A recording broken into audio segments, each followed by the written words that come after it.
সম্মানিত ভাই এবং বোনেরা, আল্লাহ রাব্বুল আলামিন আমাদেরকে সৃষ্টি করার পরে তিনি আমাদেরকে অনেককে একটু বেশি নেয়ামত দিয়েছেন, কাউকে একটু কম নেয়ামত দিয়েছেন। কোনো দিকে কারো টাকা পয়সা বেশি, কেউ অভাব অনটনে আছে, কারো ছেলে মেয়ে মানুষ হয়েছে, কারোগুলো একটু পিছিয়ে পড়েছে, কারো বাড়ি ঘর অনেক সুন্দর, কেউ কুড়ি ঘরে ভাঙ্গা ঘরে বসবাস করছেন। এই সমস্ত কিছু আল্লাহ তাআলা সৃষ্টি করে মানুষকে পরীক্ষা করছেন, কে কোন হালতে আল্লাহ তাআলার সঙ্গে তার সম্পর্ক রাখছে। মানুষকে সৃষ্টি করার সময় আল্লাহ তাআলা অন্তরের মধ্যে ভালো এবং মন্দ দুইটা কি জিনিস বুঝার এবং দুইটার ব্যাপারেই মানুষের অন্তরে চাহিদা এবং টেন্ডেন্সি ক্রিয়েট করে দিয়েছেন, সৃষ্টি করে দিয়েছেন।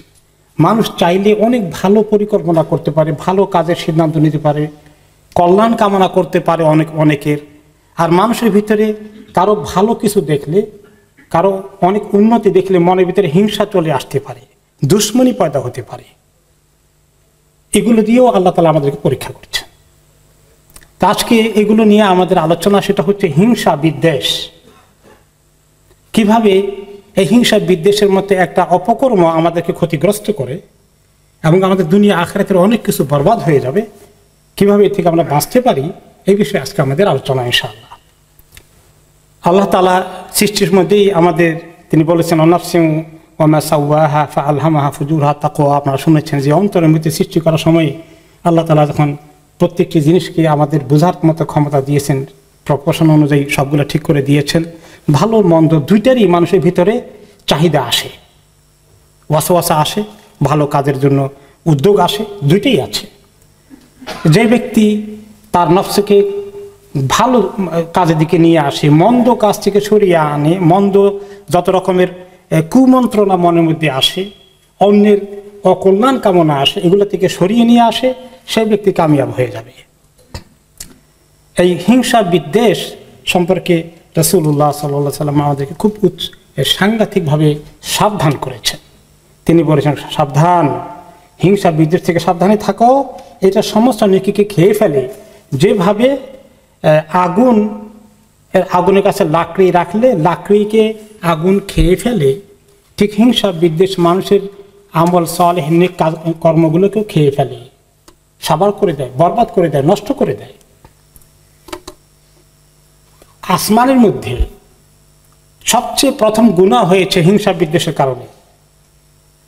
শয়তান ইবলিস আদম আলাইহিস সালামকে যখন আল্লাহ তাআলা খুব শান দিলেন, সম্মান দেখাতে বললেন ফেরেশতাদেরকে সবাইকে, তখন সে খুব তার হিংসা জ্বলে উঠল। তাকে এত সম্মান, আর আমি সৃষ্টি হয়েছি আগুন থেকে, সে মাটি থেকে, তার এত সম্মান কেন? সেটা করলো না। তারপর থেকে তো আল্লাহ তাআলা তাকে যখন অভিশপ্ত করে দিলেন, সে বলল যে যখন আমার কারণেই, আদমের কারণে যেহেতু আমার আজকে করুণ পরিণতি হয়ে গেল, আমি চিরদিন আল্লাহর রহমত থেকে বঞ্চিত হয়ে যাব, আমি আদম এবং তার সন্তানগুলোকে জান্নাতে যেতে দেব না, সব রাস্তার মোড়ে মোড়ে বসে থাকবো, কোনখান দিয়ে টেনে নেওয়া যায়। তাহলে প্রথম গুনাহ হয়েছে আসমানে, আর কোনো গুনাহ নাই, ফেরেশতারা কোনো গুনাহ করেন না। এই আসমানে গুনাহ হয়েছে ইবলিস দ্বারা, আর সেটা হলো হিংসার কারণে। আর জমিনেও প্রথম গুনাহ, বড় গুনাহ হয়েছে হিংসার কারণে। আদম আলাইহিস সালামের দুই ছেলে হাবিল এবং কাবিল, হাবিলকে কাবিল হত্যা করে ফেলল। বিয়ে শাদী সংক্রান্ত বিষয়ে ভালো বিয়ের প্রস্তাবে সে পাবে না, তার ভাই পাবে, এটা সহ্য করতে পারেনি, এবং হিংসার পরিণতি কি হলো? খুন করা হয়ে গেল, কতল করা হয়ে গেল। কত মারাত্মক কথা! হিংসা এত খারাপ জিনিস, এই লেভেলে মানুষকে নিয়ে যায়। এই জন্য রাসূলুল্লাহ সাল্লাল্লাহু আলাইহি ওয়াসাল্লাম খুব সতর্ক করেছেন আমাদেরকে, খবরদার তোমরা বিদ্বেষ করো না, হিংসা করো না, একে অপরের থেকে মুখ ফিরিয়ে নিয়ে ওদিকে মানে পেছন দিকে ঘুরে যেও না, কথাবার্তা বলো স্বাভাবিকভাবে, এত হিংসা করো কেন, তোমরা সব ভাই ভাই হয়ে যাও। এভাবে তিনি নসিহত করলেন। আরেকটি হাদিসে বলা হলো, ইয়া রাসূলুল্লাহ, কোন মানুষ আল্লাহর কাছে খুব বেশি ভালো পছন্দনীয়? তিনি বললেন, যে ব্যক্তির অন্তরটা সাফ এবং তার জবানের কথাগুলো খুব আন্তরিক, সিনসিয়ার, সত্যবাদী। বলল, ইয়া রাসূলুল্লাহ, আমরা সত্যবাদী তো বুঝলাম, কিন্তু সিনসিয়ার, দিলটা সাফ, এর অর্থ কি? তিনি বলেন, সাফ দিল হলো ওই দিল যে দিলের মধ্যে তাকওয়া আছে, যে দিলের মধ্যে পরেশগারি আছে, এবং যে দিলটা সাফ, গুনাহ খাতা থেকে দূরে থাকে, সীমা লঙ্ঘন করে না, এবং কারো পিছনে দুশ্মনী করে না, এবং কারো বিরুদ্ধে হিংসা করে না, এই দিলটা সাফ দিল, পাক দিল, এই ব্যক্তি, এই দিলওয়ালা আল্লাহর কাছে খুব পছন্দনীয় হয়ে যাবে। তারপরে তিনি বললেন, তোমাদের মধ্যে পূর্ব জামানার উম্মতদের যত রকমের খারাপ জিনিস আছে সবগুলো আসবে। অন্যতম খারাপ জিনিস হচ্ছিল তাদের হিংসা, বিদ্বেষ, হিংসা আর দুশমনী। আর এটা হচ্ছে এমন একটা মারাত্মক অস্ত্র মানুষের জন্য, ব্লেডের মতো খুব ধার এই অভ্যাসটা। আর আমি বলছি না যে এটা এমন ধার যেটা শুধুমাত্র শরীরের পশম কাটে সেভ করার জন্য, বরঞ্চ এটা হচ্ছে দিনকে কেটে ফেলে, দিনকে একদম পুরো মুছে দেয়। হিংসা বিদ্বেষ মানুষের দিনকে গ্রাস করে ফেলে। তারপরে একটা হাদিসে তিনি বললেন যে আল্লাহ তাআলা কাউকে নিয়ামত দিলে এর অনেক দুশমন বাইর হয়। তো কারা দুশমন ইয়া রাসূলুল্লাহ? বললেন যে যারা মানুষের কোনো কল্যাণ দেখলে, উন্নতি দেখলে, তার ভালো কিছু ঘটে গেলে হিংসায় বাঁচে না, যে আল্লাহ তাআলা তাকে কেন এত দিয়েছেন, এরা হচ্ছে আল্লাহর নিয়ামতের দুশমন। এরপরে নবী করিম সাল্লাল্লাহু আলাইহি ওয়াসাল্লাম আরেকটি হাদিসে বললেন সাহাবীদেরকে লক্ষ্য করে যে তোমরা সবসময় চেষ্টা করবে তোমাদের দিলকে সাফ করতে, এই দিলটা তোমাদের এইখানেই হিংসা বাসা বাঁধে, এটাকে তোমরা ক্লিন করে রাখো। এখন কিভাবে হিংসা মানুষকে ক্ষতিগ্রস্ত করে? হিংসুক মনে করে যে আল্লাহ তাআলা তার এত নিয়ামত কেন দিলেন, কাজটা আল্লাহ ঠিক করেন নাই।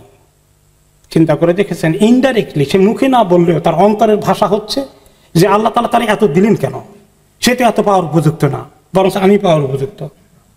নাউযুবিল্লাহ। এভাবে করে চিন্তা করে মানুষ। তাহলে সে আল্লাহ তাআলার তাকদীরের ফয়সালার কারণে ওই বেচারা পেয়েছে এত কিছু, এটা তার সহ্য হচ্ছে না, তার মানে আল্লাহ কাজটা ঠিক করেন নাই। নাউযুবিল্লাহ। কত জঘন্য দিক, ইমানের দিক থেকে কত নিচে নেমে গেল। যে রাসূলুল্লাহ সাল্লাল্লাহু আলাইহি ওয়াসাল্লাম বলেছে যে ঈমান দিনকে কেটে দেয়, দিনের মূল কেটে দেয়। আর এই হিংসা বিদ্বেষের কারণে মানুষ যেমন এই খুন খারাপি করে, তার ঈমানের মধ্যে, আকীদার মধ্যে তার এই দুর্বলতা সৃষ্টি হয়ে যায়, তার ঈমান হারা হয়ে যাওয়ার অবস্থা হয়ে যায়।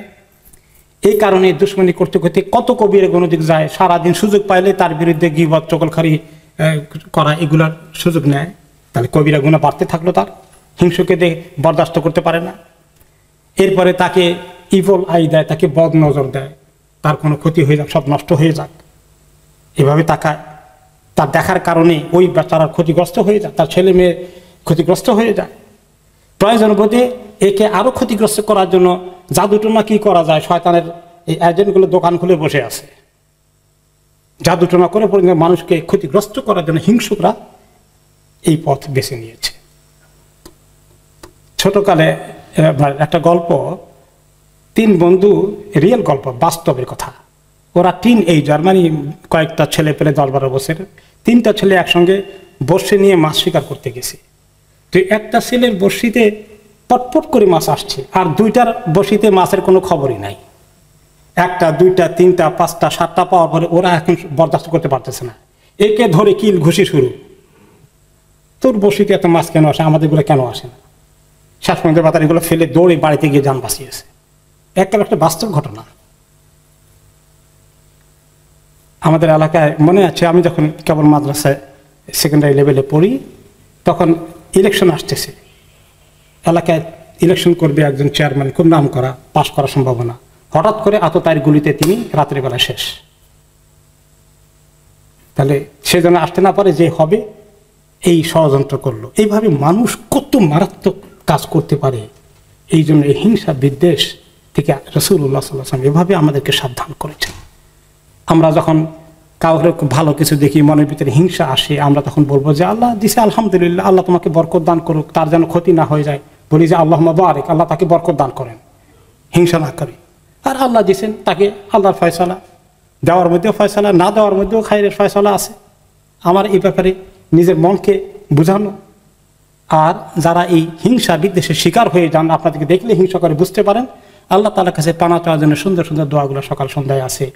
কুলাদাইল ফালাক, কুলাদাইল নাস, মুআউযিযাতের মধ্যে আছে যে কিভাবে যারা জাদুকর, যারা এরকম ক্ষতিকর, যারা হিংসা করে তাদের থেকে আল্লাহর কাছে পানা চাওয়ার জন্য সকাল সন্ধ্যা এই সূরাগুলো পড়ার কথা আছে। আল্লাহ তাআলা যেন আমাদেরকে তৌফিক দান করে, এই খারাপ জিনিস থেকে যেন আমরা দূরে থাকতে পারি। আল্লাহ তাআলা আমাদের সাহায্য করে।